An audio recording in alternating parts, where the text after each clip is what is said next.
Good morning. I am Hillary DeMillo with Arkansas Children's, and I am joined today by Mandy Fenwick, who's a child life specialist for Arkansas Children's. And we're going to talk a little bit about masks. They are obviously an essential part of our lives now, part of our fashion, and we have to introduce our kids to them, especially as some children will be returning to school soon. So let's talk a little bit about what is the most important reason. Why are we having kids wear masks? Right. I think one of the things you need to remember is to explain the why to kids is important, so they understand, they'll be more willing to do it. But you also have to think about the age of the child. So if they're young, you would use something very simple like, we wear a mask to keep our germs from going to other people, and they wear their masks so we don't have their germs. If they're a little older, like my son is 8, he's heard the word coronavirus, he's heard the word COVID-19, so he's asked those kinds of questions, so we can talk a little bit more detailed about why we're doing that. And then if you have a teenager, obviously you could go into more detail and look things up and get more information if you need to. Okay. One of the things that we want families to know is that the CDC recommends that everyone over the age of 2 who is able should wear a mask to help prevent the spread of COVID-19. And tell me a little bit about other tips you would have for parents that would help them be able to comply with those guidelines and help their kids get comfortable with wearing masks. Absolutely. I think one thing to be really important for all of us as parents to know is just to be positive about it when we're explaining it to our kids. If we come and say, oh, well, you got to wear a mask now, that's how they're going to take it. So if you are really positive about the message you're giving to your kids, then they would pick up on that as well. As a child life specialist, we use play a lot to explain things to kids, help them understand about medical equipment, things in the hospital. So you want to play with their favorite stuffed animal. So use their stuffed animal, put a mask on their stuffed animal. You can also use this to understand how much they understand. So if you've explained the why, then you could say, well, your favorite stuffed animal, you could be the animal. They could put the mask on the animal, and you could ask, why do I have to wear this? And see how they respond to their animal. So you could also kind of use it that way.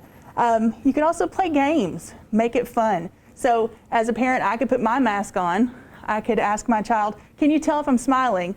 Can you tell, am I making a silly face? What face am I making? Then they can put their mask on and you can go back and forth. Okay. So those are just some little toys or games, kind of things you can play with.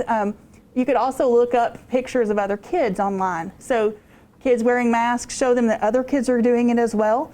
And I think one thing that's really important to do is to practice wearing the mask before you send your kids to school. Mm-hmm. So you don't want the first time they're putting masks on to be when they have to go to school that first day. So wear them around the house, let them see what it's like.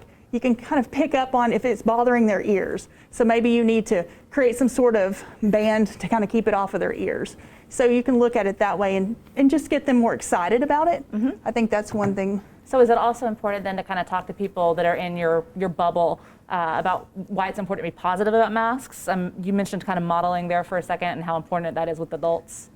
Yes, I think so. So if we as adults or we as parents kind of project that it's a positive thing, this is now, if your school is requiring it, this is our rule, so we follow our rules at school. So you want to say that as well. But if you go about it in a positive way, they will pick up on that. Okay, great. And tell me a little bit about how parents can kind of continue to make masks a part of their daily routine so kids continue to kind of see that modeled. Absolutely. I think one thing to do is you want to model that yourself. So you want to model wearing the mask correctly.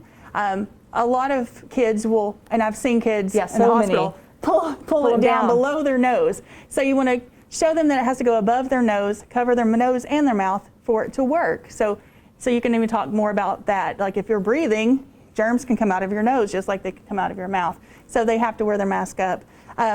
Just modeling that, setting that, maybe before school, maybe they get to pick the mask they wear for school that day. So if they've picked a mask out of different fabrics that they want to wear, then you could say, okay, you can pick your mask today. What are you going to wear today? And have it ready. Also, I would also put maybe as a daily routine, have that extra mask in their backpack. So if you leave the house, you have one with you. That's a great idea.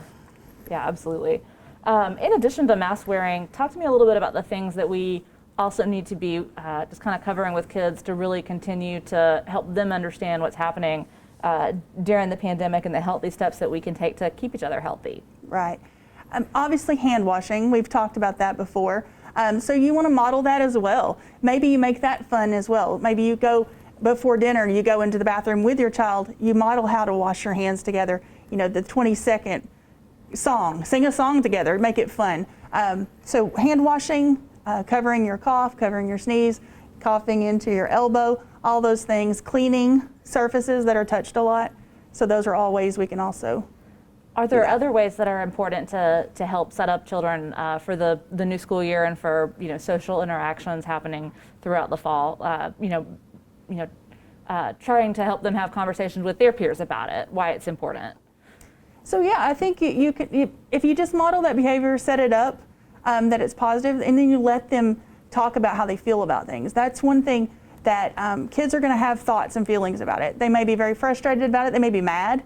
They may be upset that they have to wear masks. So you want to talk about that beforehand, but also as they go to school and they're wearing their masks, check back in, find out how they're doing, because they may have more to say, and then just validating those feelings. That's very important for us as parents to do, and let peers talk. They're going to talk. So you want to be able to talk back with your kids and find out kind of what they're hearing at school or what their friends are saying, and then validate those feelings. Okay. We also had 5 tips that we had shared through a local magazine that our emergency department had helped us prepare about helping families and children understand how to wear masks. So I want to run through those right quick, and if you have anything that you want to add on top of those, that's certainly helpful too. The first one was to make sure that you create a snug and comfortable fit against the side of the face and that you cover the nose, so we've kind of talked about that. And securing the ties with loops around the ears. Now you did mention there's some other kind of ways that families can help kids if they have a little pain around the ears. What are a couple of things that you've seen done that were really successful? I've seen crocheted bands that have a button on each side, so it would fit along the back of your head, and then the button, so it's still close to your ear, but it's not pulling on your ear. I've seen those that people make them themselves. I've seen them that people can purchase. So just different things like that to kind of help with the loops. There's different masks have different kinds of elastic as well, so maybe even trying out what works best for your child. Okay. And then we talked about the fact that a mask needs to be several layers of fabric. That's an important part of having a mask. And then ensure breathability without any restrictions so that a kid or an adult can continue to breathe while they're wearing it. And then one final thing that I think we haven't touched on that's really important is making sure that your masks are clean. We want to make sure that families are cleaning their masks every time that it's worn, right? That families are washing them, sanitizing if they're soiled, and just routinely. And also carrying more, like you said, in a backpack, that's a great idea.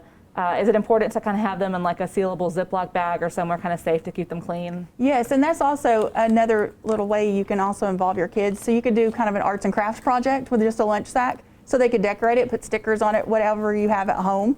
And that can be where they put their mask after they wear it as a way to store it as well. If you could seal it up, close it up. Great. Well, I appreciate you taking some time to visit with us today and help kids understand why it's important to wear masks. Thank you. And we encourage families all throughout the community to continue to talk to their kids and to be a great example by showing them how easy it is, how fun it is, and how it helps us keep each other safe. Thank you so much for joining us today.